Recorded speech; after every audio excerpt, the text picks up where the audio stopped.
Étranger.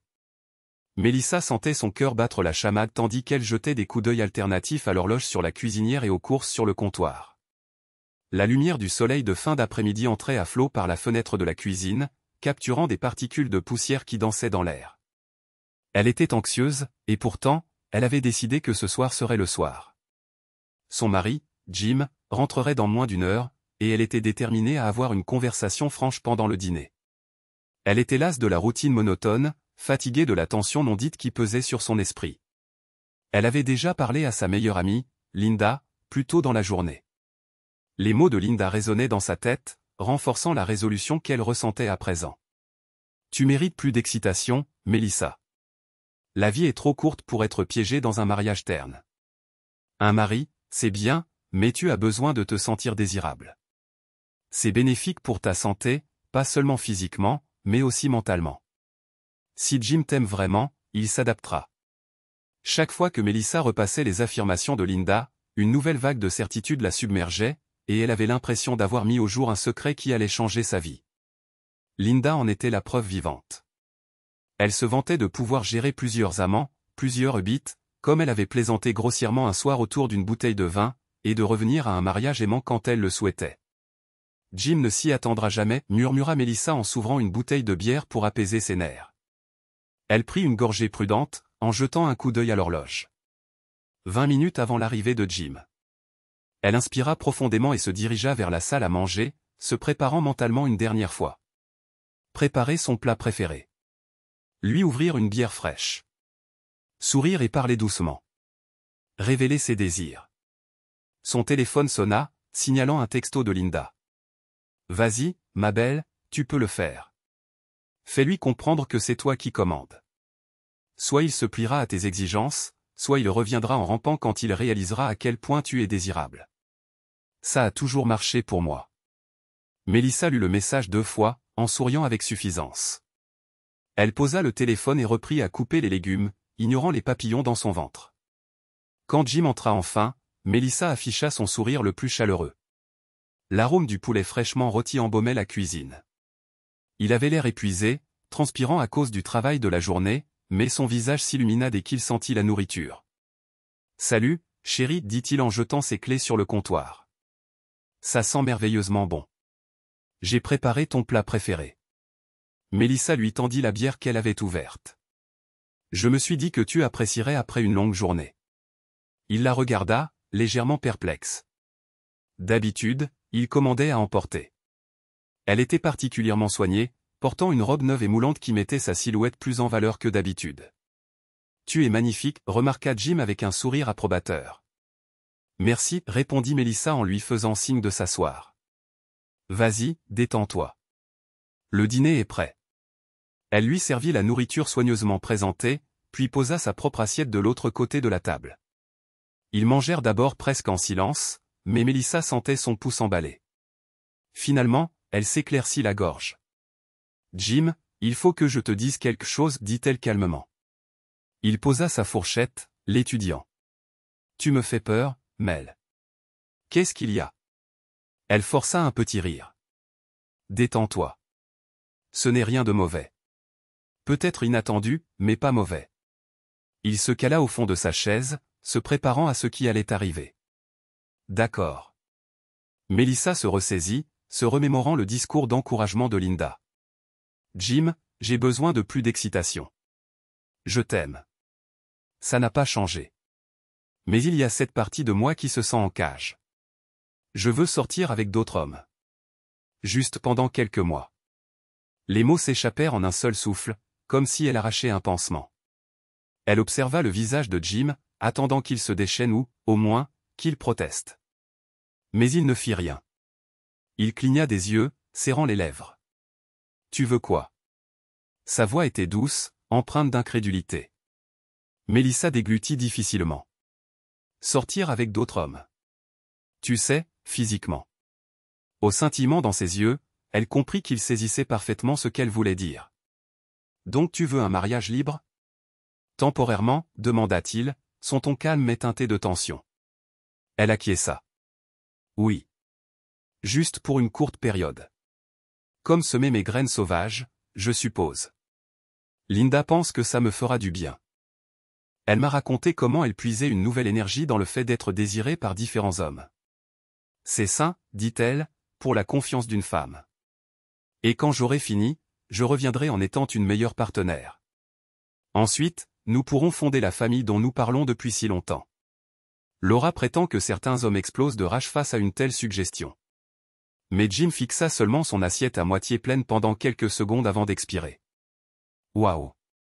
Tu as donc beaucoup réfléchi à ça, hein? Melissa s'autorisa un petit sourire nerveux. Oui, je l'ai fait. Ce n'était pas une idée de dernière minute. Il se gratta la nuque. Linda. La même Linda qui en est à son 3e mariage, n'est-ce pas?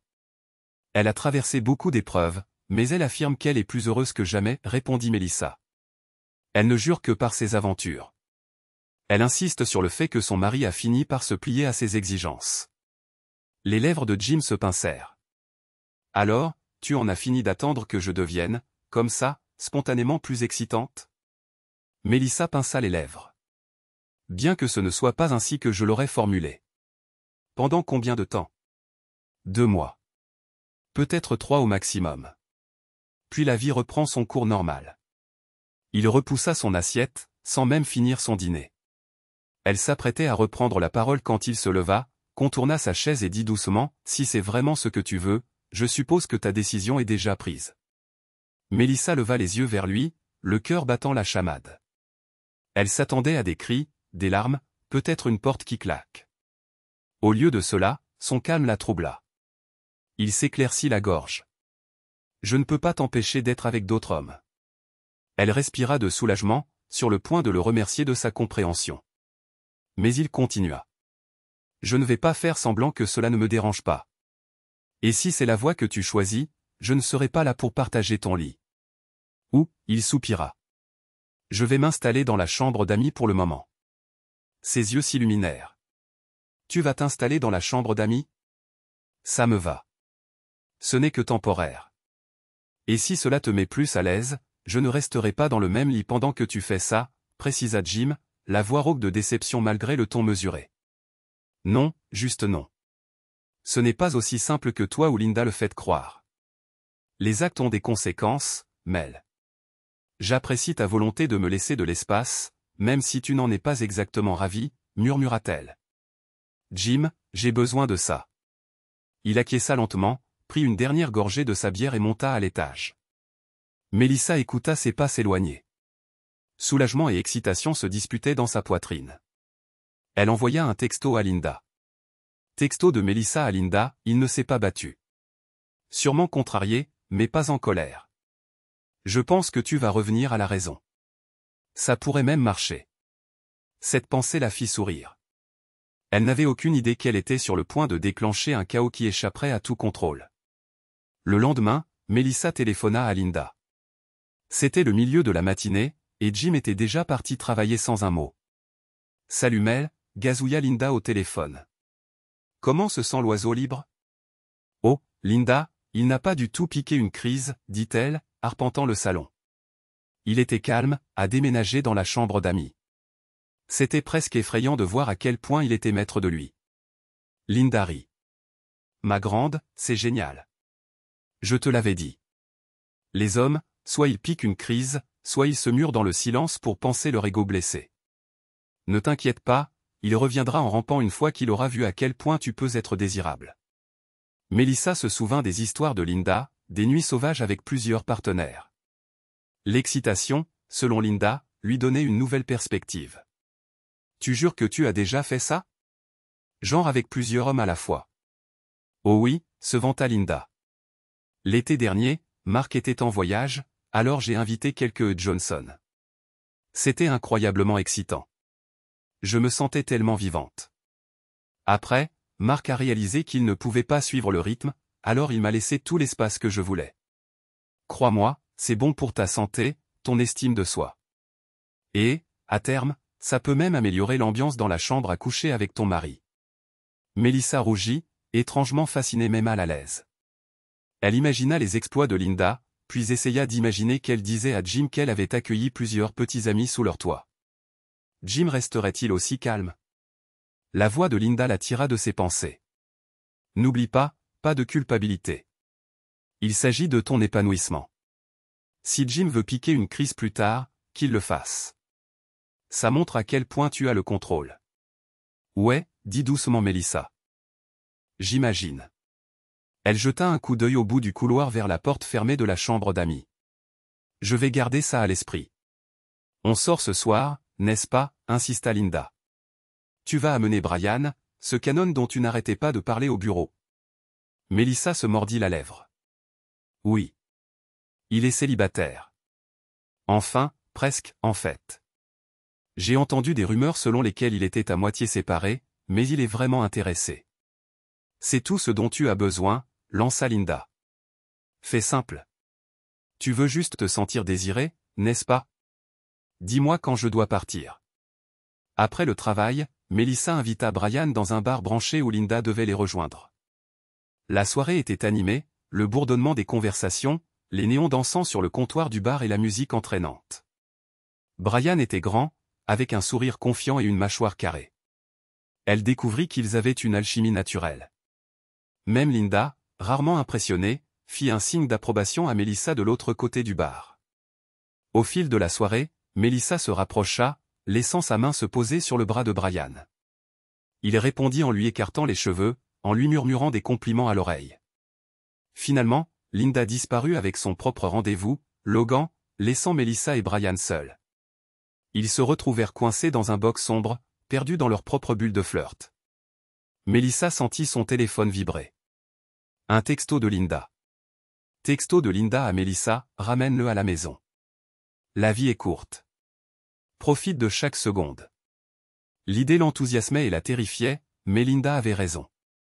Melissa avait besoin de prouver à elle-même, à Jim, à tout le monde, qu'elle pouvait assumer son désir.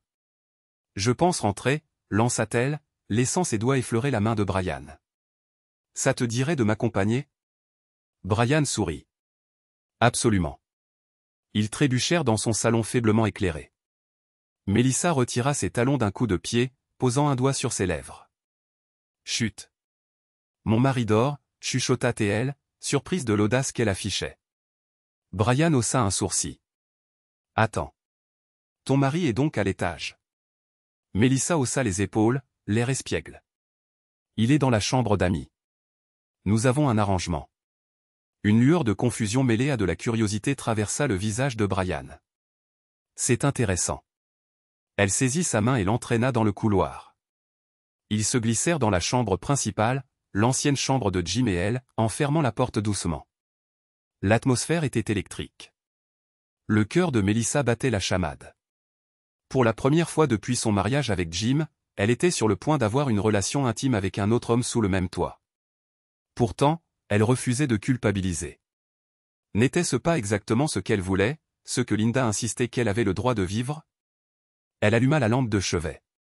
Brian gloussa en jetant un coup d'œil autour de la pièce. « Tu veux que je porte quelque chose qui lui appartient ?» plaisanta-t-il, remarquant un caleçon d'homme plié sur la commode. Melissa, enhardie par l'alcool et les paroles de Linda, pouffa. « Pourquoi pas? Ça pourrait être une forme tordue de plaisir. » Brian, jouant le jeu, agita ses sourcils. « Je suis partant si tu le es. » Il ramassa le caleçon. C'était bien celui de Jim, peut-être une taille trop grande pour Brian. La scène était surréaliste et presque comique, mais elle procurait à Melissa une étrange et électrique excitation, un petit acte de défi tandis que Brian l'enfilait. Melissa pouvait à peine respirer. Elle s'aventurait bien au-delà de sa zone de confort, mais quelque chose en elle insistait sur le fait qu'elle reprendrait le pouvoir en franchissant ses limites. Ils s'effondrèrent bientôt sur le lit, leurs rires étouffés se transformant en murmures haletants. Brian partit vers 3 heures du matin pour regagner son propre appartement. Melissa s'endormit avec un sourire triomphant, certaine que cette nouvelle exploration de sa liberté était plus agréable qu'elle ne l'avait imaginé. Elle n'avait pas entendu le moindre bruit de Jim. Tôt le lendemain matin, Melissa fut réveillée en sursaut par la sonnerie stridente de son téléphone. Elle jeta un coup d'œil à l'écran. « Linda, salut » marmonna Melissa, encore groggy. « Chérie, devine quoi ?» La voix de Linda jaillit à toute vitesse. « Marc. Mon mari. Il m'a espionné et nous avons eu une vilaine dispute hier soir. Mais ce n'est pas le problème. Accroche-toi. Jim pourrait faire la même chose s'il se sent menacé. Il pourrait engager un détective privé, ou... Je pense que Jim va bien, interrompit Melissa. Il n'a presque pas dit un mot. J'ai fait entrer Brian en douce dans notre chambre la nuit dernière, et Jim ne m'a même pas envoyé de SMS pour se plaindre. Vraiment? Linda sembla presque déçue. Ce loser reviendra ramper quand il se rendra compte à quel point tu es désirable, c'est sûr. Mais tu dois m'appeler si tu vois des signes qu'il se retourne contre toi. Les hommes peuvent craquer quand ils réalisent que leurs femmes ont réellement des options. Melissa bâilla, ressentant une pointe de peur. D'accord, je vais faire attention. Mais il a toujours été du genre calme et posé. Je doute qu'il fasse quelque chose d'extrême. La voix de Linda baissa. Ne le sous-estime pas, ma belle.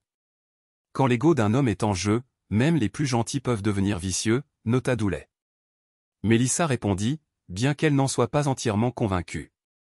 Une semaine plus tard, la tension au bureau était palpable.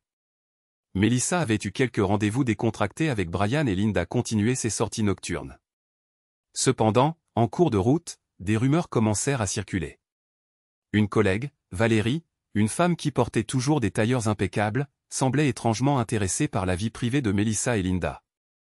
Elle les surprenait en train de chuchoter avec Brian ou Logan et levait les sourcils avec désapprobation. « Melissa, tout va bien à la maison ?» demanda Valérie dans la salle de pause un matin. Mélangeant du sucre dans son café, Melissa essaya de feindre l'insouciance. « Bien sûr.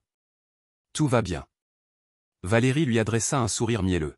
« J'ai juste entendu dire que tu avais des activités extrascolaires avec certains collègues. Fais attention. Les gens parlent. » L'estomac de Melissa se noua. Elle essaya de minimiser avec un rire crispé. « Merci de ta sollicitude, mais je vais bien. » À midi, Linda fit irruption dans le bureau de Melissa, les yeux brillants de colère. « Tu ne vas pas le croire. Mon patron vient de me convoquer pour une discussion sur le code de conduite au bureau. Cette vipère de Valérie m'a apparemment dénoncé pour avoir fraternisé avec des collègues. Elle prétend que ce n'est pas éthique. » Quoi?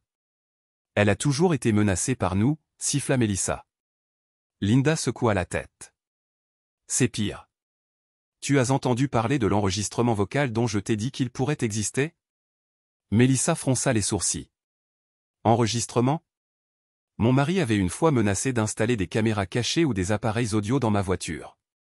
Peut-être que Jim a eu la même idée. Les hommes se parlent, surtout s'ils veulent se venger. Le cœur de Melissa rata un battement. Jim? C'est de la paranoïa, Linda. Il ne ferait pas ça. Linda ricana. Ma chérie, tu n'as aucune idée de la façon dont les hommes fonctionnent. Mon ex m'a une fois enregistré en train de coucher avec son propre patron pour obtenir un avantage dans le divorce. Fais attention. Avalant sa peur grandissante, Melissa se rappela que Jim était bien trop doux, trop stable pour emprunter cette voie. Il n'avait presque rien dit au sujet de son nouveau style de vie, si ce n'est qu'il fronçait les sourcils chaque fois qu'elle arrivait en retard au déjeuner. Valérie approcha Linda et Melissa à leur table habituelle, dans leur coin. Son ton était d'une politesse mesurée. « Bonjour, mesdames. J'imagine que vous passez une bonne journée, à discuter encore de vos projets de week-end avec vos garçons ?» Linda lança des éclairs de ses yeux. « Excusez-moi, en quoi cela vous regarde-t-il » Valérie haussa les épaules, jetant un coup d'œil autour d'elle. Une petite foule de collègues tourna la tête pour voir ce qui se passait. Je voulais simplement vous informer que nous avons tous reçu un email intéressant. Il contient des extraits audio explicites et quelques vidéos torrides. C'est étrange de voir que certaines personnes de ce bureau en sont les vedettes. Un silence se fit. Le sang de Melissa se glaça. Quoi? De quoi parlez-vous? Les lèvres de Valérie se plissèrent en un sourire suffisant. Oh, vous n'avez pas encore consulté vos téléphones? J'imagine que vos maris doivent être plus ingénieux que vous ne le pensez. Linda bondit pratiquement de sa chaise. Vous mentez? Valérie leva une paume. Je ferai attention au langage. Les extraits circulent partout dans l'immeuble maintenant. Je les ai entendus, et la moitié de vos collègues aussi. Ils répètent chaque détail de vos rendez-vous. C'est humiliant, vraiment. Melissa, tremblante, sortit son téléphone de sa poche. d'innombrables notifications de SMS de ses collègues. Non, murmura-t-elle, la peur l'envahissant. Jim ne ferait pas ça. Vous en êtes sûr, demanda Valérie, en arquant un sourcil. D'après ce que j'entends, le cerveau derrière tout ça avait une caméra cachée dans la chambre à coucher, peut-être aussi l'audio d'un téléphone resté allumé. Un message vocal fixait Mélissa en haut de son écran. Salut, Mélissa. Alors, je viens de... Oh, bon sang, je n'arrive pas à croire que je dis ça, mais on nous a transféré un fichier qui semble être toi. Enfin, c'est définitivement toi. Il faut que tu gères ça. Linda frappa du poing sur la table. Lequel d'entre vous a fait circuler ça? Qui est-ce qui nous humilie? Valérie haussa les épaules, impassible. Je n'ai aucune idée de qui a commencé la chaîne, ma chère. Peut-être avez-vous contrarié le mauvais homme. Les joues de Mélissa s'enflammèrent. Je n'arrive pas à croire que ça arrive. Valérie eut un sourire narquois. Comme je l'ai dit, soyez prudente. Les actes ont des conséquences. Enfin bref, bonne chance. Au fait, votre patron veut vous voir, toutes les deux. Puis elle fit volte-face et s'éloigna d'un pas vif, ses talons claquant sur le sol carrelé. Mélissa et Linda se précipitèrent vers le bureau du patron, mais trouvèrent la porte fermée à clé. Une voix étouffée venant de l'intérieur, « Asseyez-vous, mesdames. Je vous appellerai bientôt. » Elles s'affalèrent sur les chaises du couloir, le cœur battant la chamade. Des collègues passaient en chuchotant. Mélissa vit de la pitié sur certains visages, de la joie sur d'autres. Elle voulait disparaître. 5 minutes angoissantes plus tard, la porte s'ouvrit, révélant le patron. Fou de rage, il pointa Linda du doigt. « Entrez, maintenant. » Linda jeta un regard inquiet à Mélissa, puis disparut dans le bureau. Mélissa se retrouva seule, tressaillant face à la dispute étouffée à l'intérieur. Soudain, il y eut un cri perçant dans le couloir derrière elle. Elle se retourna pour voir Valérie, téléphone à la main, en train de filmer quelque chose. Une collègue passa en courant, visiblement angoissée. C'est alors que Mélissa remarqua une collègue nommée Tisha s'avancer. Les yeux de Tisha brillaient d'adrénaline lorsqu'elle dit « Oh mon Dieu, Mélissa, tu ferais mieux de venir. Une femme prétend avoir une surprise à ton sujet. » Le rythme cardiaque de Mélissa monta en flèche. Quelle femme? Courte, cheveux blonds, elle a l'air furieuse. Confuse, Mélissa suivit les pas précipités de Tisha jusqu'à l'espace ouvert près des bureaux.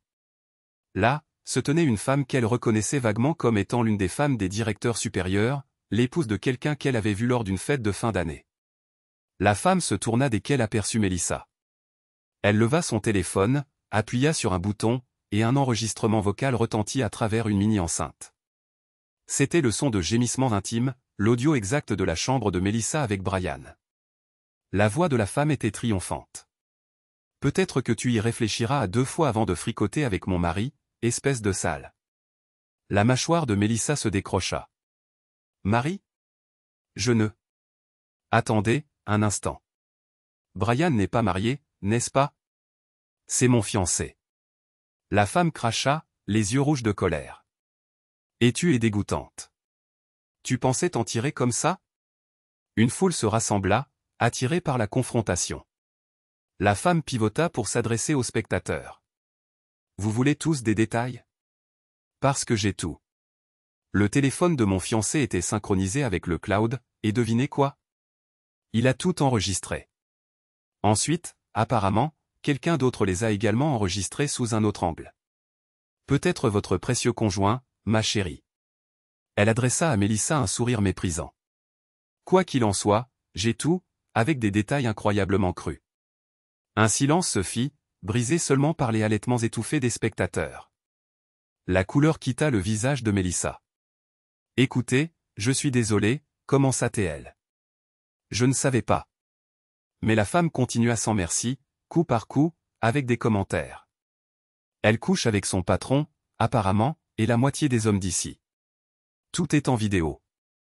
Vous saviez toutes qu'elle est une tricheuse et une briseuse de ménage. La bouche de Mélissa se referma brusquement. Attendez. Une liaison avec mon patron? Ce n'est pas vrai. Oh que si, siffla la femme. J'ai les images horodatées.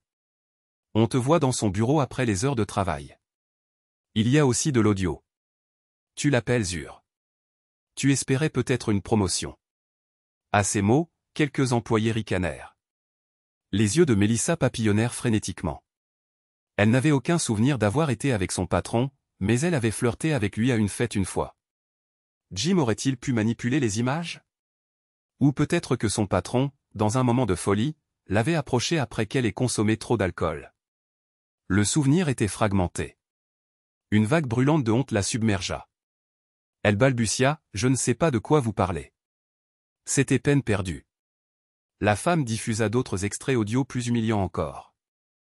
Alors que les gémissements et les phrases fragmentées jaillissaient, Mélissa reconnut sa propre voix. Son visage devint écarlate. Enragée, humiliée et prise au piège, elle se jeta sur le téléphone. Arrêtez de diffuser ça. Le chaos éclata. La femme laissa échapper un cri de surprise, reculant en trébuchant tandis que Mélissa empoignait une poignée de ses cheveux. Mélissa, hors d'elle, tira, faisant tomber le téléphone au sol. Des gens crièrent, tentant de séparer les deux femmes. La femme griffait férocement les bras de Mélissa.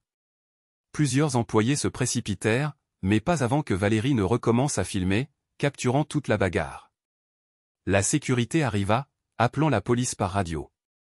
Mélissa, à peine, enregistra les imposants agents de sécurité qui la tiraient jusqu'à ce qu'elle soit projetée contre une cloison de bureau. Les poignets maintenus, elle entendit quelqu'un aboyer, « Ça suffit ». Quelques instants plus tard, des policiers locaux entrèrent dans le bureau. Ils exigèrent le calme et recueillirent des témoignages.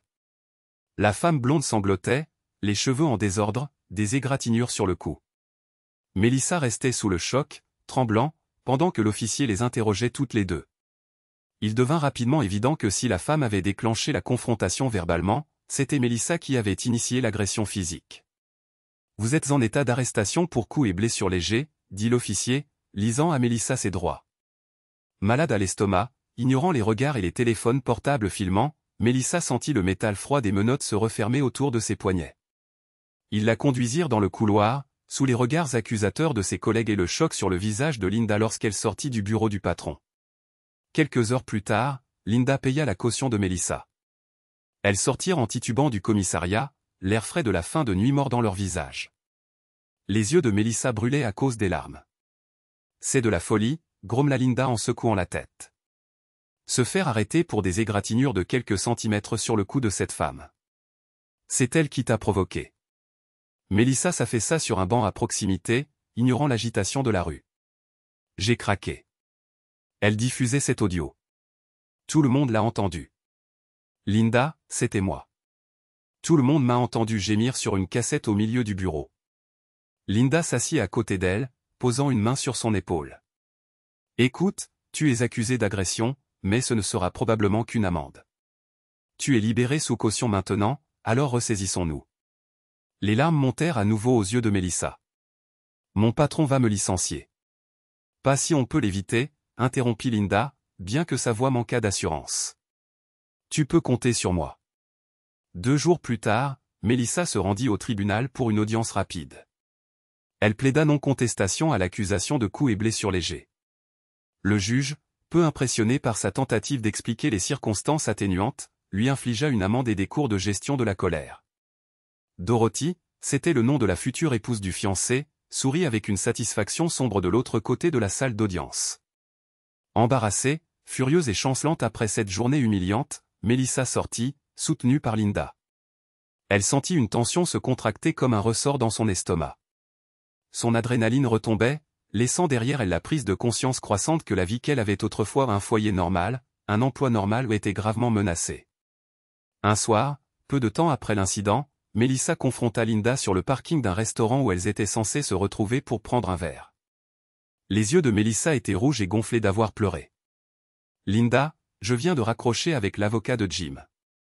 Ils veulent un divorce rapide, me traitent d'adultère. Il veut tout récupérer. Comment as-tu pu ne pas me prévenir que cela pouvait arriver ?» Les propres yeux de Linda étincelèrent. « Je t'ai dit que les hommes pouvaient être impitoyables. Tu as dit que tu maîtrisais la situation, mais c'est toi qui as dit que ce serait sain. Tu as dit que les hommes aimaient une femme désirable. Maintenant, je fais face à un divorce. J'ai été humilié au bureau, il y a des vidéos et ma réputation est détruite. Jim me traite de tous les noms. Il me dépeint comme la méchante. C'est de ta faute. La colère de Linda explosa.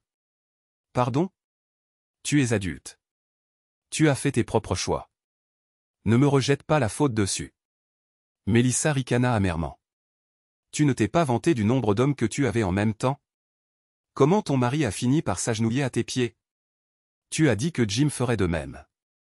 Mais regarde-moi maintenant. Soudain, les mains de Linda jaillirent. Elle repoussa Melissa contre une voiture garée. N'ose même pas essayer de me faire porter le chapeau pour tes erreurs. Melissa trébucha, poussant un cri aigu. Lâche-moi. Linda la repoussa de nouveau et elles en vinrent aux prises, se lançant des injures. Melissa parvint à repousser Linda, les cheveux ébouriffés. Un agent de sécurité d'un magasin voisin se précipita pour les séparer. « Mesdames, vous devez partir » aboya-t-il, se plaçant entre elles. Linda épousseta sa veste, bouillonnant de rage. « Tu n'es pas la seule à qui la vie est foutue, tu sais. Marc m'a quitté, moi aussi. Je perds tout. Mais je ne te reproche pas mon chaos. Tu ne me vois pas me plaindre. Va te faire foutre, Linda, cracha Melissa, les larmes ruisselant. Contente-toi de rester en dehors de ma vie. » Elle pivota sur ses talons, laissant Linda écumant de colère, l'agent de sécurité jetant toujours des coups d'œil nerveux entre elles. Entourée de cartons et de valises dans le coffre de sa voiture, Melissa roula à travers les rues sinueuses vers ce qui avait été son foyer avec Jim. Le soleil plongeait sous l'horizon, peignant les nuages de rose et d'orange. Elle se sentait engourdie. On lui avait signifié les papiers officiels du divorce. Son dossier pour la location de son nouvel appartement avait été refusé. Une fois que le propriétaire potentiel avait eu vent de son casier judiciaire, elle n'avait plus nulle part où aller. « S'il te plaît » murmura-t-elle à voix basse, se garant le long du trottoir. Carson Street était toujours la même. Les voisins, les maisons tranquilles, le doux ronronnement d'un climatiseur venant d'en face. Descendant de voiture, elle traîna ses valises jusqu'à l'allée. Son cœur se serra à la vue du pick-up de Jim dans le garage. Des lumières brillaient à l'intérieur, il était donc à la maison. Peut-être la laisserait-il au moins dormir sur le canapé. Elle frappa doucement, puis de nouveau, plus fermement. « Jim » appela-t-elle d'une voix douce. La porte s'ouvrit en grand, révélant son mari, ou futur ex-mari, en pantalon de survêtement et t-shirt. Une noirceur scintillait derrière ses yeux. « Melissa » Son ton était plat. « Jim » Elle jeta un coup d'œil aux valises, les larmes menaçant de déborder. « S'il te plaît, on peut parler ? Je n'ai nulle part où aller. » Son regard se durcit. « Ce n'est pas mon problème. » Elle déglutit difficilement. « J'ai fait des erreurs. Je sais que tu es probablement la dernière personne dont je mérite de la gentillesse, mais est-ce que je peux juste entrer, parler une minute ?» Il resta impassible, s'avançant sur le porche, s'assurant de ne pas la laisser se faufiler à l'intérieur. « Tu aurais dû y penser avant de transformer nos vies en cirque, avant de m'humilier, de coucher avec la moitié de tes collègues et de laisser ta soi-disant amie Linda mener ta vie. » La lèvre de Melissa trembla. « Linda, ce n'est plus mon amie. S'il te plaît, Jim, j'ai été stupide. Je me suis laissé emporter par l'excitation. J'ai cru à toutes ces absurdités sur le fait que c'était sain. Mon Dieu, je regrette tout. » Il jeta un coup d'œil aux valises. « Alors quoi, tu veux que je t'ouvre les bras et que je te dise bienvenue ?» Elle baissa la tête, des larmes silencieuses dégoulinant sur le pas de la porte. « Je ne sais pas quoi faire. Je t'en supplie. » Jim serra la mâchoire. « J'en ai assez entendu. Tu as déposé ton ultimatum de mariage libre, tu as trompé, tu as été humilié, et maintenant tu veux que je répare tout. Ça n'arrivera pas. » Il recula, jeta un dernier regard à son visage couvert de larmes. Puis, lentement, délibérément, il lui ferma la porte au nez et la verrouilla. Melissa resta là, les valises à ses pieds, entendant le verrou s'enclencher. La lumière du porche l'illuminait à la tombée de la nuit, mais cette lumière n'apportait aucune chaleur. Elle réalisa avec une douleur lancinante que ce n'était pas juste Jim qui était distant. C'était définitif. Les conséquences des décisions de Melissa avaient été rapides. Après son arrestation pour l'altercation au bureau, des accusations d'agression et de coups et blessures ont été portées contre elle, entraînant une lourde amende et un cours obligatoire de gestion de la colère. Son divorce avec Jim a suivi rapidement. Au tribunal, l'avocat de Jim a présenté non seulement les preuves audio et vidéo explicites de ces liaisons, mais aussi des témoignages de collègues qui avaient été témoins de sa crise de nerfs. Bien que la plupart des États privilégient un partage équitable, elle n'avait que peu de biens matrimoniaux au départ. Leur maison commune était en location, alors Jim l'a résiliée pour déménager ailleurs, la laissant sans toit. Le juge a rejeté la pension alimentaire en raison de la courte durée du mariage et de son propre potentiel de gain. Quant à l'emploi de Melissa, l'entreprise a rapidement annoncé qu'elle et Linda faisaient toutes deux l'objet d'une enquête pour violation de la clause de turpitude morale dans leur contrat de travail. Moins d'un mois plus tard, Melissa a perdu son poste, et Linda a également été licenciée. Les hommes impliqués O'Brien Logan, entre autres, ont été confrontés à des divorces et à la ruine financière une fois que leurs propres conjoints ont découvert l'étendue de leur tromperie. Des procès se sont enchevêtrés sur le lieu de travail. L'entreprise a été confrontée à une mauvaise publicité, mais s'est distanciée du scandale en licenciant ou en poussant à la démission toutes les personnes impliquées.